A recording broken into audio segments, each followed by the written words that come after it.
Hi, this is Trace Cornell. I really appreciate you taking the time to watch this video. This is part one of a 7-series video recording, 7 secrets that will transform your life right now. This is about changing your mental state, getting in the right frame of mind to be successful. It's presented by 8-figure earner Mark Hoverson. He's one of my mentors, and I think you'll get a lot of value out of this.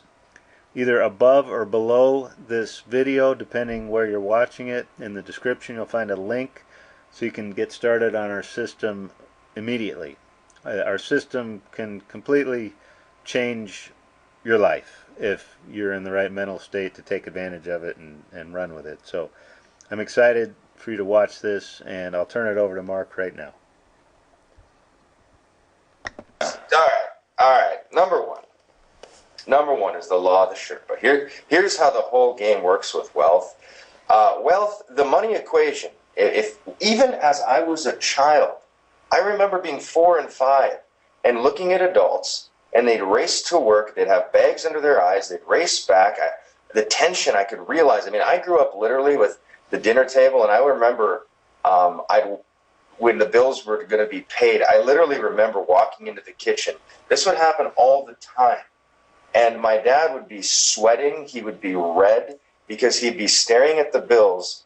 And I just could feel he didn't know what to do.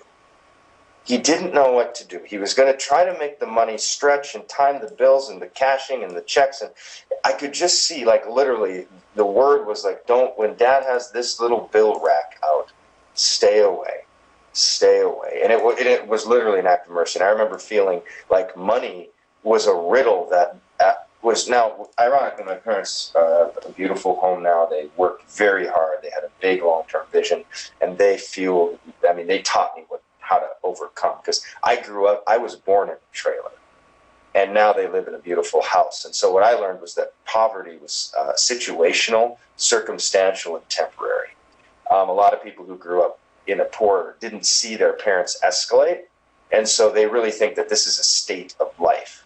I looked at it as a temporary condition, and that's my parents that taught me that. So don't let me give any disillusion that my parents weren't amazing. But I remember thinking, money has got the world down. This is an enigma that people around me have not figured out. And I remember thinking, there's got to be a way to figure it out. So the law of the Sherpa is very simple. This is step one. The law of the Sherpa and fierce disqualification is when I made a decision to just toy with this industry, which means how to make money as an entrepreneur, how to get free. I literally disqualified. Now, I'm not kidding. Everyone who wasn't wealthy when it came to teaching me about how to be successful with money. Everyone was disqualified. Every person that didn't have 100, 200, 300, 400, a million a month, I did not take financial or entrepreneurial advice from anyone except the very, very best who had what I wanted. Because all this is, the law of the Sherpa is they can climb the mountain, they can navigate through the jungle, and they actually solve the riddle of how to create recurring, windfalls of wealth, recurring. They stacked money, they stacked time freedom, they stacked leverage. And I said, only those people, when it comes to money. Now, I have friends that are really good at training dogs. I only listen to them when it comes to training dogs because I would never listen to anybody who doesn't have an amazing dog tell me about how to raise dogs. Only the most amazing person can tell me how to raise dogs. So when it came to money, I fiercely disqualified anybody who didn't have what I wanted. And then I just literally thought to myself, I'm going to be the Sherpa that kind of figures out how to actually get to the money. And then I'm going to come back out of the jungle and I'm going to start bringing some people with me because this whole money crushing, like the whole system, the way it's set up, it isn't working for people. And I'm going to be a Sherpa and I'm going to disqualify everybody who doesn't have what I want. Okay, raise your hand if that makes sense. Raise your hand if that makes sense. Now that's very difficult when people we respect from our schools, when people we respect from our churches, our families, say, oh, what are you doing? What are you doing? What are you doing? What? What are you doing? Man, this is a huge one for me, brother. Like, whenever and literally for me, and we've had this conversation, for me, I have to actually stay in the circle constantly. Like, I can't jump in and out of the circle of people who have a different mentality of just standard living versus high level living. And for a lot of people, it's kind of that way. And for some people like you said you can jump in and out of it. But yeah, well, for me, but the big thing was, in my mind, I was just fiercely, like, I didn't look at it as, like, I'm a better person. For me, I was able to mix back and forth with civilians, people like that are normal. Because for me, I just internally was so driven, and I was so certain that it was. Let me ask you this. Let me ask you this, everybody. This is the question. And until you can answer this question in the affirmative, there's no point in being on this webinar. And this is the question. Will the world become a better place if you became a millionaire? That's it. And very simply put,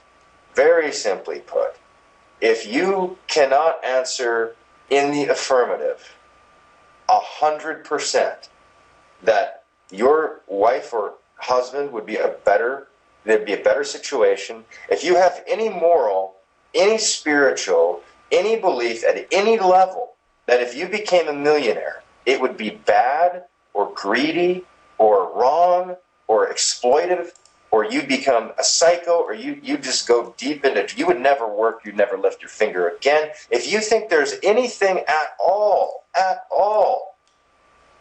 would not be better if you became a millionaire, then there's no chance. And because just morally you're not there, so everything will be forced, everything will be false. So for me, what happened, really through the study of Solomon, I realized that the world would become a very powerful, not the world. The world around me would get better if I had money. And what I grew up and I had a dream at 18 that I'd be able to fund, I think it was like 8 kids a year to this summer camp that influenced me. I met my wife there. I wanted people to go there. I wanted my small town that was poor kids to be able to go there. I wanted to fund these kids. And I realized after 1 year of me kicking ass as an entrepreneur, from that time, I have sent over 50 kids to that camp, fully paying for it myself out of my own pocket. I realized that I fund a bunch of things, like literally, Vince, what we send out, and our affiliates, which are really our team members, which are you guys who are listening to us right now. I thought my purpose was to make $8,000 a month. Now, what a shame if that's all I made. We pay out. I don't know what we pay out. We pay out hundreds of thousands of dollars. Hundreds. And I realized that. I believe, Mark, we're almost to the million mark now. It's crazy, man. Almost. Yeah, I mean, it's crazy. So here's the deal. Here's the deal on this, and I'm going to get off this.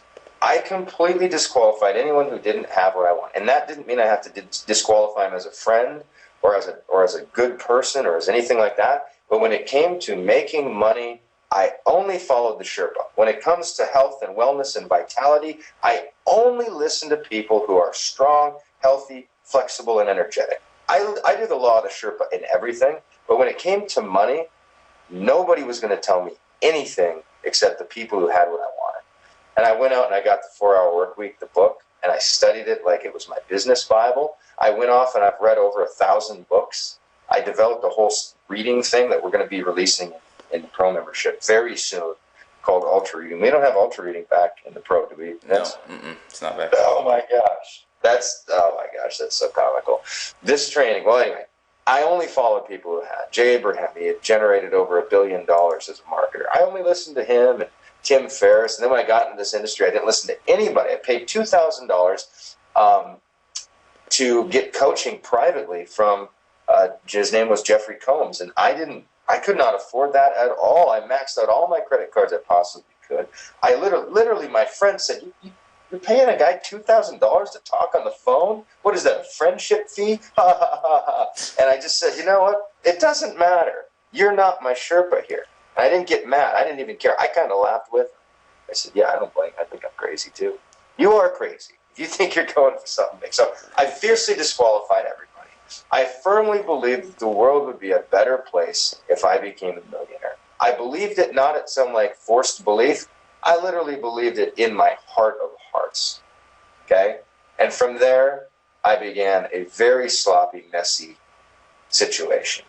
Number two, I came to the